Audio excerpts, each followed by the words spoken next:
वैसे जरूरी तो नहीं है, लेकिन वीडियो को लाइक या फिर डिसलाइक कर दिया करें। कहानी के शुरुआत में हम एक लाइटनिंग ऑब्जेक्ट को आसमान से पृथ्वी की तरफ आते हुए देख पाते हैं, जिसे न्यूयॉर्क में जोश नाम का एक लड़का अपने टेलीस्कोप से देख रहा था और वो बॉल तेजी से उसी लड़के के घर में एक फिश बॉल में आकर गिरती है और बहुत ही तेजी के साथ सारे के सारे पानी को अपने अंदर एब्जॉर्ब कर लेती है, जिसे जोश हैरानी के साथ देख रहा था कि आखिर ये क्या चीज है। आगे हमें दिखाया गया कि अगले सीन में मूवी में 3 महीने गुजर चुके हैं और हम एक बार और दोबारा से उसी तरह के बॉल को तेजी से जमीन की तरफ आते हुए देख पाते हैं और ये बॉल तो पहले वाले से काफी बड़ी थी। दरअसल ये एक फायर बॉल थी जो सीधा आकर लिबर्टी आइलैंड के करीब पानी में क्रैश होती है और जैसे ही वो आग बुझ जाती है तो वो बॉल एक व्हाइट शूट पहने हुए आदमी के तौर पर नजर आते हैं। हम देखते हैं कि वो आदमी बहुत ही अजीब तरह से चलते हुए सिटी के अंदर से गुजरता है। पृथ्वी के सभी लोग उसे काफी अजीब नजरों से देखे जा रहे थे कि तभी एक रोड को क्रॉस करते हुए वो एक कार से काफी जोर से टकराता है, लेकिन देखने को मिला कि उसे तो कुछ भी नहीं होता, बस उसके पैर अजीब तरह से मुड़ गया था और जैसे ही कार ड्राइवर उसे रेस्क्यू करने के लिए बाहर आती है तो उसी वक्त वो आदमी वहां से गायब हो जाता है। इसके बाद वो एक सुनसान सी जगह पर जाकर खड़ा हो जाता है और हम देख पाते हैं कि उसका कान एक गेट की तरह ओपन होता है जिसमें से एक टाइनी मैन बाहर निकलता है और वो एक रोप की मदद से उस सफेद कपड़े वाले आदमी के लेग्स पर आता है और वहां पर भी एक छोटा सा गेट था जो वो आदमी वहीं करीब लगे हुए बटन से उसे खोल देता है, जहां इसे बहुत सारे वायर्स डिफेक्टेड मिलते हैं और वो टाइनी मैन उसके लेग की वायर को रिपेयर करना शुरू कर देता है और यहाँ पर लेग को कंट्रोल करने वाला आदमी उसके ब्रेन के पास जाता है और यह सब कुछ देखकर हमें पता चल पाता है कि ये कोई आदमी या फिर कोई एलियन नहीं है, बल्कि ये एक पूरी की पूरी स्पेसशिप है जिसको 100 टाइनी मैन के साथ एलियंस कंट्रोल कर रहे हैं। हम जान पाते हैं कि इस शिप के सारे क्रू मेंबर्स को नंबर से इंट्रोड्यूस करवाया गया हुआ है, जिसमें क्रू नंबर 1 इस शिप का कैप्टन है और क्रू नंबर 2 उसका असिस्टेंट है और आने वाले टाइम में वो दरअसल कैप्टन ही नजर आने वाला है और क्रू नंबर 3 यहाँ के सिस्टम इंचार्ज है। शिप का कैप्टन उस शिप को कमांड बैग से कंट्रोल करता है। यहाँ पर हर बॉडी पार्ट्स को कंट्रोल करने के लिए वहाँ पर टाइनी एलियंस लगे हुए थे जो हर चीज हर काम का रिपोर्ट कैप्टन को करते थे। यहाँ पर रिपोर्ट कैप्टन को सिस्टम इंजीनियर की तरफ से बताया जा रहा था कि एक्सीडेंट की वजह से ये शिप काम नहीं कर रही, लेकिन अर्थ के 2-3 दिन के अकॉर्डिंग ये शिप पूरी तरह से ठीक हो जाएगा। शिप का ट्रैकिंग सिस्टम भी खराब हो चुका था और कैप्टन क्रू मेंबर्स को इसी सिचुएशन में मीटिंग के लिए बुलाता है, जिनके बातों से हमें पता चलता है कि वो लोग प्लैनेट नील से आए हुए हैं क्योंकि उनके प्लैनेट के रिसोर्सेज खत्म हो जाने की वजह से उनका प्लैनेट तबाह होने को आ गया था और उन्हें अर्थ से सॉल्ट के साथ पानी की जरूरत थी जिससे वो अपने प्लैनेट को बचा सकते थे और यही वजह था कि ये सभी उस बॉल की मदद से एशियन ओशन से वाटर और सॉल्ट को कलेक्ट करने के लिए आए हुए थे जो अब उनसे गुम हो गया था और वही वो बॉल था जिसको हमने जोश के पास देखा था और पता चलता है कि उस बॉल का नाम ऑर्ब था और वे सभी एलियंस उस बॉल को ढूंढने के लिए ही यहाँ पर आए हुए हैं। हमारे अर्थ पर मौजूद सॉल्ट नील प्लैनेट को काफी सालों तक एनर्जी दे सकता था, इसीलिए उन्होंने अर्थ पर आने का डिसाइड किया। अब यहाँ पर जोश अपने विंडो से उस ह्यूमन लाइक शिप को देख लेता है और जल्दी वो अपने मॉम को बुलाता है। पता चला कि ये तो वही लड़की थी जिसके कार से वो ह्यूमन शिप टकराया हुआ था। वो दोनों जल्दी से उस शिप के पास आते हैं और वो लेडी उस ह्यूमन शिप से सॉरी कहने लग जाती है। शिप के अंदर एलियंस पहले तो उस लेडी को देखकर घबरा जाते हैं क्योंकि बेशक वो शिप बाहर से इंसान जैसी लगती थी, लेकिन उसको कंट्रोल करने वाले एलियंस यह बात नहीं जानते थे कि वो कैसे आखिर ह्यूमंस की तरह बिहेव करे।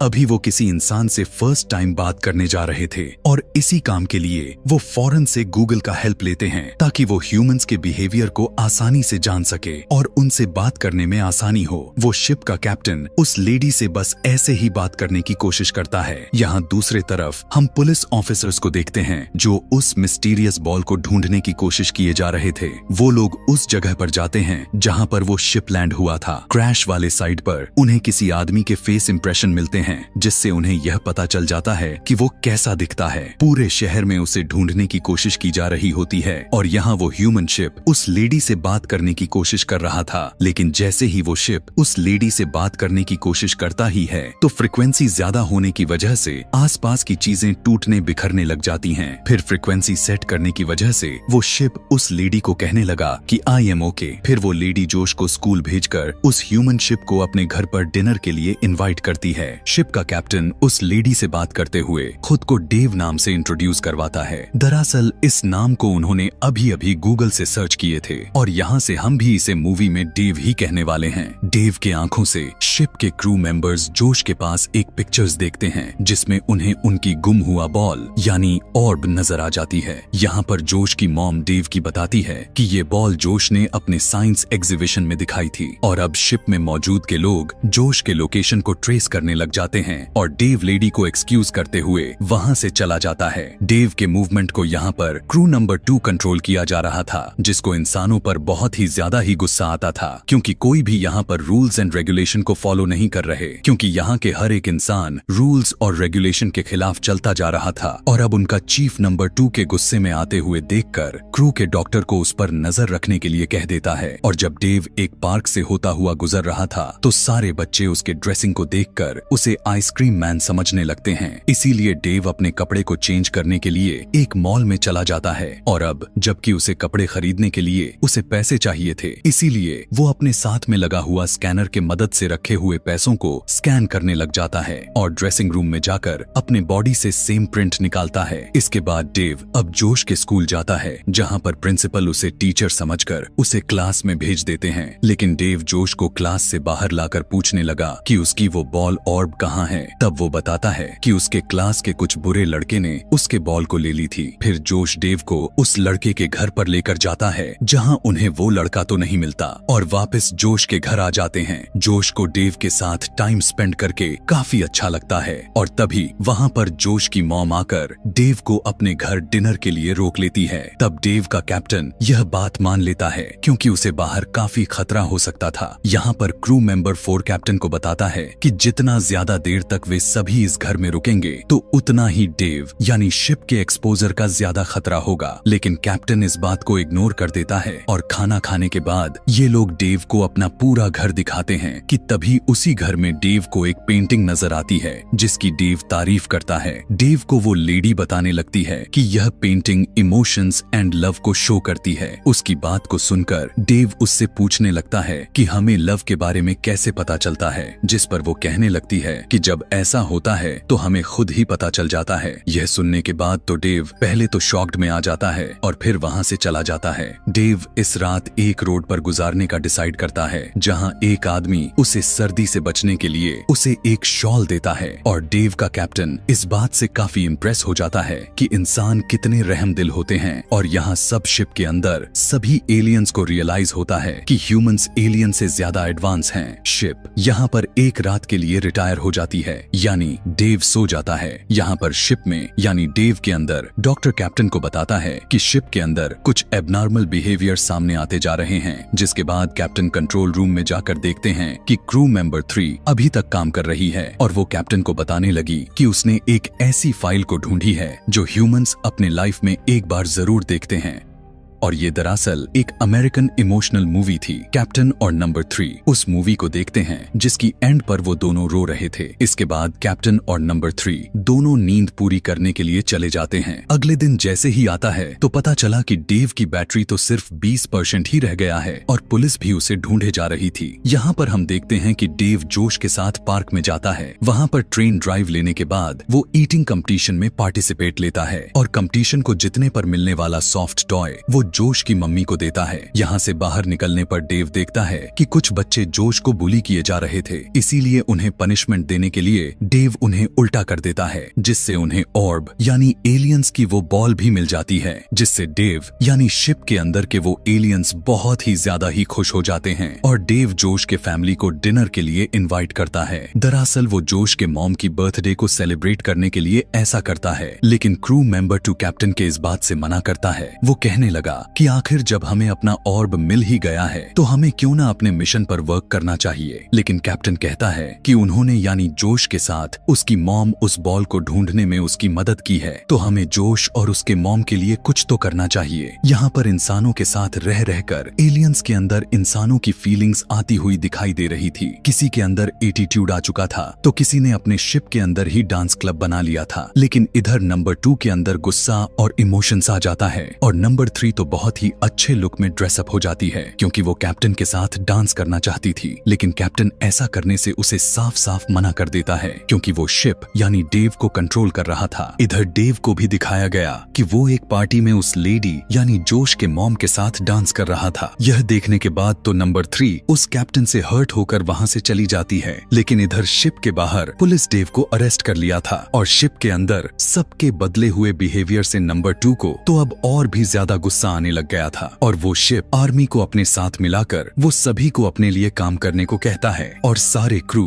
यहाँ तक कि नंबर 3 भी नंबर 2 के साथ मिल जाती है। पुलिस स्टेशन जहाँ इन्वेस्टिगेशन रूम के अंदर डेव के ओपन स्पीकर्स की वजह से ऑफिसर्स एलियंस की सारी बातें सुन रहे होते हैं। तब उनकी बातों से पुलिस को लगता है कि ये एक एलियन सोल्जर है, जिसके बाद यहाँ के वो दोनों पुलिस ऑफिसर्स इन्वेस्टिगेशन रूम से चले जाते हैं। शिप के अंदर अब न्यू लीडर सभी को वार्न करते हुए कहने लगा कि अब यहाँ पर कोई भी गलत बिहेवियर शो नहीं करेगा कि तभी इन्वेस्टिगेशन रूम के अंदर डेव यानी वो शिप अपने हैंड पिस्टल को यूज करते हुए पुलिस स्टेशन के वॉल को तोड़ देता है और यहाँ से बाहर जाने लग जाता है। पुलिस उसे रोकने के लिए उसे शूट तो करती है, लेकिन उनके कोई भी बुलेट उसके बॉडी यानी शिप पर किसी भी तरह का प्रभाव नहीं पड़ रहा था। डेव यानी उस शिप के अंदर एक एलियन अपने न्यू लीडर के गुस्से से बचने के लिए शिप से बाहर जंप कर देता है। डेव के आंखों के थ्रू लीडर यानी नंबर 2 जो अब काफी गुस्से में आ चुका था, वो अब जोश की मदर को देख लेता है और अपने न्यू लीडर के अकॉर्डिंग डेव अपने नए मिशन को पूरा करने के लिए आगे बढ़ जाता है। यहाँ पर हम देखते हैं कि नंबर 2 जोश में आकर अपने काम को अंजाम देते जा रहा था, जिससे अब जाकर नंबर 3 की मिशन खराब होने की टेंशन हो जाती है। इसीलिए वो जल्दी से अपने असली कैप्टन यानी नंबर 1 को छुड़वा लेती है, लेकिन वो दोनों उनके हाथों पकड़े जाते हैं और उन दोनों को डेव के नाक के जरिए बाहर निकाल दिया जाता है और वो टाइनी एलियन ह्यूमन से बचने के लिए कोशिश करने लग जाते हैं कि तभी दोनों लड़ते हुए एक प्लास्टिक बैग को देखते हैं और वो उसे हॉट एयर बैलून की तरह यूज करके शिप तक पहुंचने की कोशिश करते हैं, लेकिन वो तो बैग एक बस के विंडो स्क्रीन वाइपर पर जाकर स्टक हो जाता है। वो वाइपर भी एक लॉन्चर का काम करता है और वो सीधा उन दोनों को डेव पर फेंकता है और यहाँ पर कैप्टन नंबर 3 से सॉरी कहता है और कहता है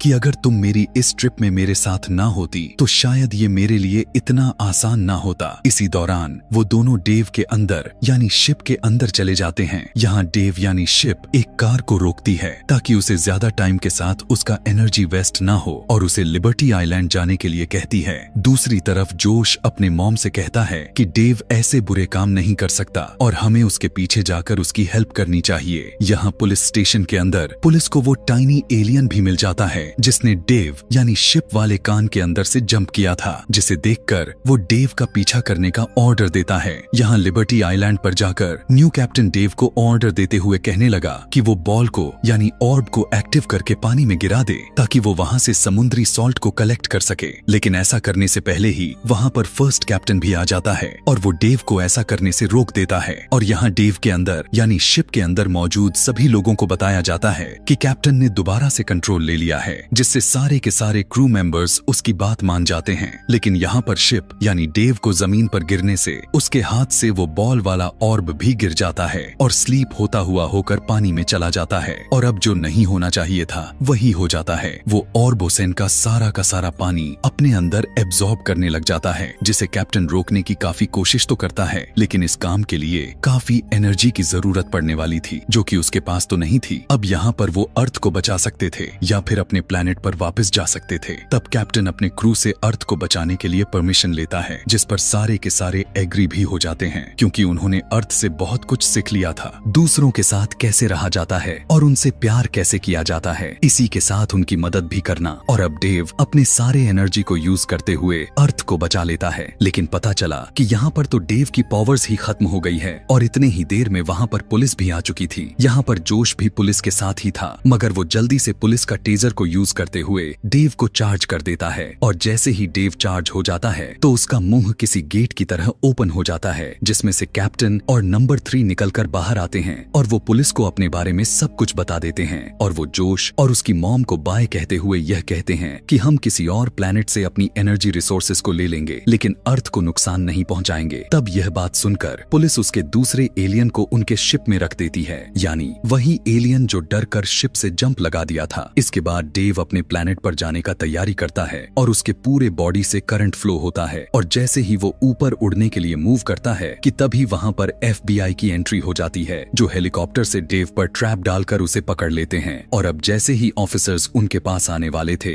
शिप के सारे क्रू मेंबर्स शिप के एक डिटैचेबल पार्ट यानी लाइफ बोट में इकट्ठे हो जाते हैं, जो कि डेव का शू था, और वो उस शू में लगा हुआ रॉकेट को स्टार्ट करते हुए वहां से चले जाते हैं। और यहाँ सबके सामने शिप के साथ नंबर 2 रह जाता है, जिसे वो लोग छोड़ गए थे। यहाँ लाइफ बोट में कैप्टन नंबर 3 को प्रपोज करता है और इसी के साथ ही ये मूवी, ये कहानी यहीं पर खत्म हो जाती है। ऐसी ही और भी मजेदार सी मूवी कहानी देखने के लिए कमेंट में नेक्स्ट लिखना ना भूलें। Thanks for watching.